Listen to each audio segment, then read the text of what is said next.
रतन टाटा का जन्म 28 दिसंबर 1937 को बॉम्बे में हुआ था। उनके पिता रतन नवल टाटा थे, जिन्हें टाटा परिवार और सोनी टाटा ने गोद लिया था।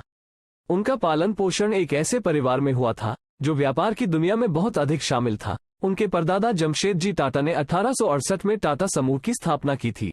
रतन टाटा ने अपनी प्रारंभिक शिक्षा बॉम्बे के कैथेड्रल और जॉन कॉनन स्कूल में प्राप्त की। उसके बाद 1962 में कॉर्नेल विश्वविद्यालय से स्ट्रक्चरल इंजीनियरिंग के साथ वास्तुकला में बीएस और 1975 में हार्वर्ड बिजनेस कॉलेज से प्रबंधन। अपनी शिक्षा पूरी करने के बाद रतन टाटा ने टाटा स्टील के इंजीनियरिंग डिवीजन में अपना करियर शुरू किया। उन्होंने होल्डिंग कंपनी टाटा सन्स के अध्यक्ष के रूप में नियुक्त होने से पहले टाटा समूह की विभिन्न कंपनियों में विभिन्न क्षमताओं में काम किया। उन्होंने 1991 से 2012 तक टाटा समूह की होल्डिंग कंपनी टाटा सन्स के अध्यक्ष के रूप में कार्य किया। उनके नेतृत्व में ब्रिटिश स्टील निर्माता कोरस और लग्जरी कार ब्रांड जगुआर सहित कई प्रमुख अंतर्राष्ट्रीय कंपनियों के अधिग्रहण के साथ टाटा समूह का महत्वपूर्ण विस्तार हुआ। उन्होंने टाटा स्टारबक्स, टाटा क्रोमा, टाटा क्लिक और कई अन्य नए व्यवसायों में भी निवेश किया।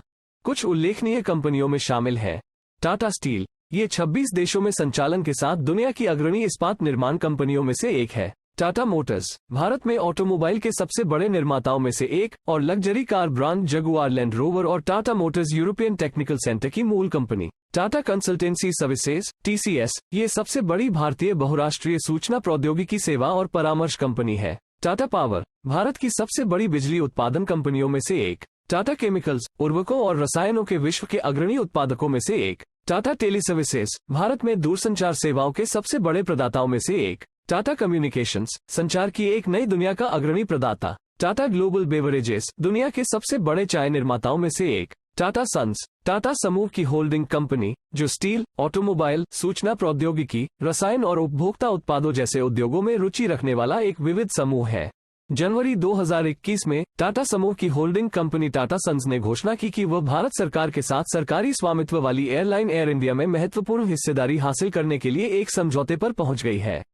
इस सौदे में टाटा समूह को एयर इंडिया में 51% हिस्सेदारी के लिए भारत सरकार को $1.2 बिलियन का भुगतान करना होगा, जिसमें सरकार एयरलाइन में अल्पमत हिस्सेदारी बनाए रखेगी।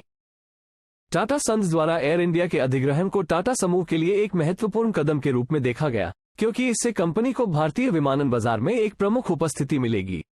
एयर इंडिया, जो हाल के वर्षों में आर्थिक रूप से संघर्ष कर रही है, को टाटा समूह के अनुभव और संसाधनों से लाभ होगा, जो खराब प्रदर्शन करने वाली कंपनियों को बदलने में मदद करेगी। टाटा समूह का परोपकार और सामाजिक उत्तरदायित्व का एक लंबा इतिहास रहा है। टाटा ट्रस्ट धर्मार्थ संगठनों का एक समूह है जो शिक्षा, स्वास्थ्य देखभाल, सामुदायिक सेवा और टिकाऊ प्रौद्योगिकी और डिजाइन को बढ़ावा देने जैसे कारणों की एक विस्तृत श्रृंखला का समर्थन करता है। टाटा ट्रस्ट द्वारा समर्थित कुछ उल्लेखनीय पहलों और कार्यक्रमों में शामिल है Tata institute of social sciences. ये सामाजिक विज्ञान और सामाजिक कार्य के अध्ययन के लिए भारत के प्रमुख संस्थानों में से एक है। टाटा मेमोरियल सेंटर ये भारत में एक प्रमुख कैंसर अनुसंधान और उपचार केंद्र है। टाटा मेडिकल सेंटर ये कोलकाता में एक कैंसर देखभाल और अनुसंधान केंद्र है। प्रौद्योगिकी और डिजाइन के लिए टाटा सेंटर टिकाऊ प्रौद्योगिकी और डिजाइन को बढ़ावा देने पर केंद्रित एक शोध केंद्र है। टाटा स्ट्राइव ये भारत में वंचित युवाओं को शिक्षा और कौशल विकास के अवसर प्रदान करने की एक पहल है। टाटा ग्रामीण विकास पर भरोसा करता है। ये स्वास्थ्य, शिक्षा और आजीविका जैसे क्षेत्रों में कार्यक्रमों के माध्यम से भारत में ग्रामीण समुदायों के विकास का समर्थन करने की एक पहल है। इसके अतिरिक्त टाटा समूह के पास कई कॉर्पोरेट सामाजिक उत्तरदायित्व भी है। टाटा समूह का भारत के GDP में महत्वपूर्ण योगदान है। टाटा समूह भारत में सबसे बड़े नियोक्ताओं में से एक है, जिसके पास 2021 तक 709,000 से अधिक कर्मचारी हैं। ये भारत में सबसे बड़े करदाताओं में से एक है, जो कॉर्पोरेट आय करों, बिक्री करों और अन्य करों में महत्वपूर्ण राशि का भुगतान करता है।